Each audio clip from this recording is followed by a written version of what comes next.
Hello, and welcome to my base tour for my Dirtybot base. I originally had this idea a couple years ago, and I tabled it for a while, playing a bunch of other games, and the advent of the expansion and the changes it would make prompted me to make this happen, since I did not want all my hours of work previously to be for nothing. So I will hop in and start out with a mining outpost and show you what's up. So some of the basic premises of this base are I wanted to go for using nuclear fuel for power production, maximizing the usage of burner inserters everywhere practical, using steel furnaces for smelting, and then using nuclear fuel to fuel the burner inserters and steel furnaces. So overall, the concept is kind of absurd and weird and convoluted, but I really enjoyed making it and the end result. So to start with the mining outpost, I use bots for mining and 282 trains. I have my automatic resupply system with supplies, ammunition, artillery, uranium ammo, and crude oil for my turrets.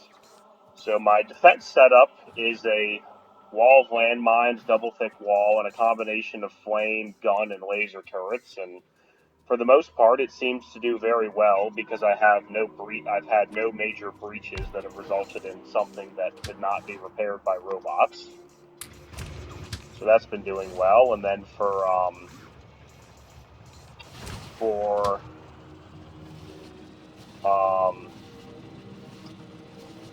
railways, I just use a double track system, left-hand drive. And to start then with the base with power production, this is my uranium processing center and rocket fuel for nuclear fuel. So I have this fairly large centrifuge set up here, and this was this Covarex build was just a basic thing taken off of a Nelouse video, and then I modified it for my own personal use. And to give you an idea of the kind of power production I'm running, this base is producing around 1.25 science packs per second, as well as the max tier 3 modules being produced by 4 assemblers. So I'm usually running between 1.7 and 2.3 gigawatts of electrical power. And then there's a fairly large amount of just burner power in there with all the furnaces and inserters keeping everything going. So the rough numbers I ran were I needed 3.2 nuclear fuels per second, and I built the setup accordingly, and it seems to be doing just fine with extra for ammunition and atomic bombs.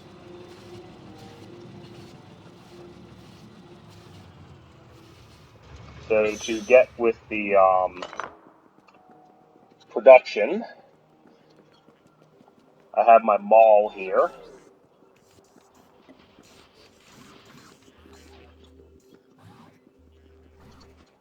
And the oil refining.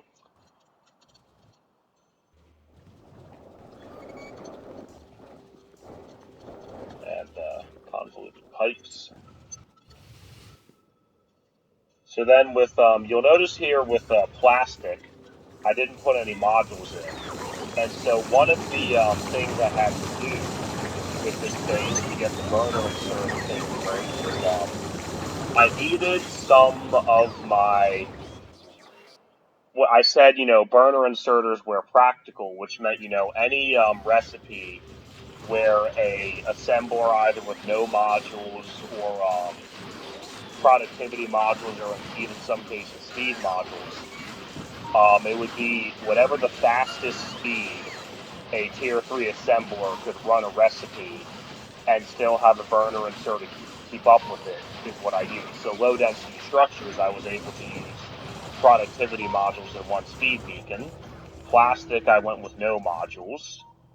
But then, and then of course with smelting, steel furnaces, no modules there either. But for example, if I run up to my pipes and gears, there was no, even with productivity modules and no beacons, a burner inserter couldn't keep up with these.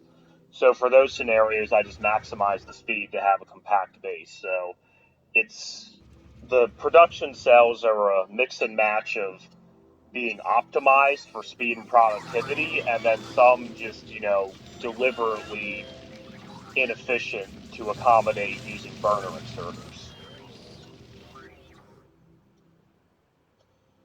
Things are a little quiet at the steel cells currently. But then we get up here and we have our main science production area.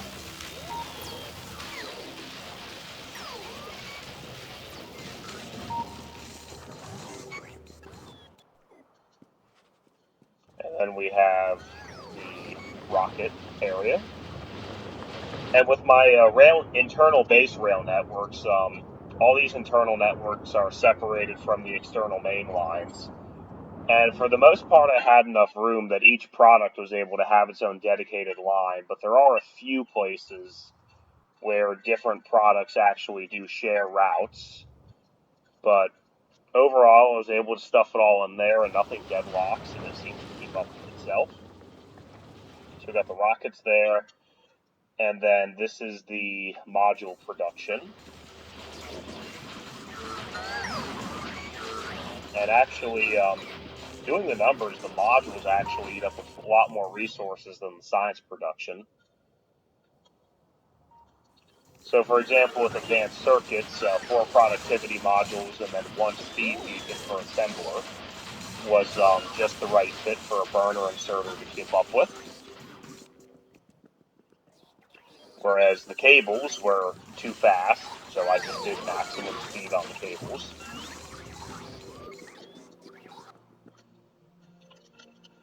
And getting over here to a green circuit setup.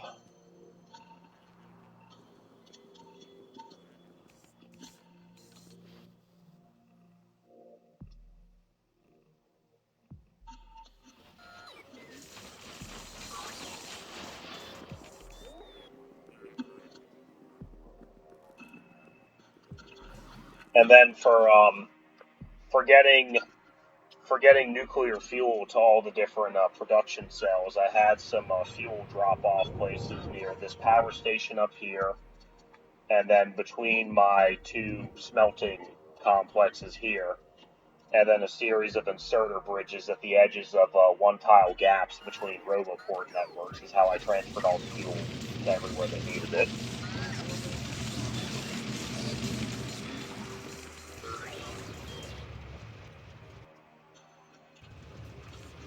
And overall, I feel like this base is despite the very odd and kind of convoluted concept behind it, I feel like this is actually the most well-designed base I've done, because I took a lot of lessons I learned from a previous 1 rocket per minute base that did not work out too well, and so things like relatively small production cell sizes and roboport networks I applied.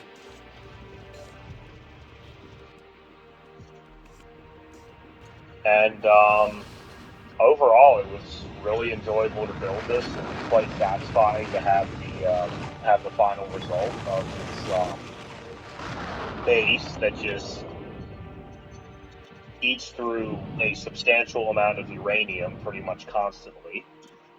And in general, I don't use I'll use productivity modules on things that use iron and copper.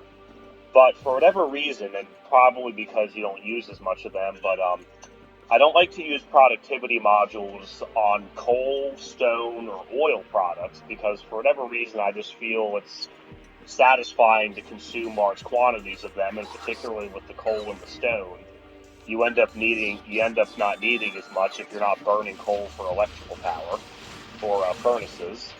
So there's just ways to find and use coal.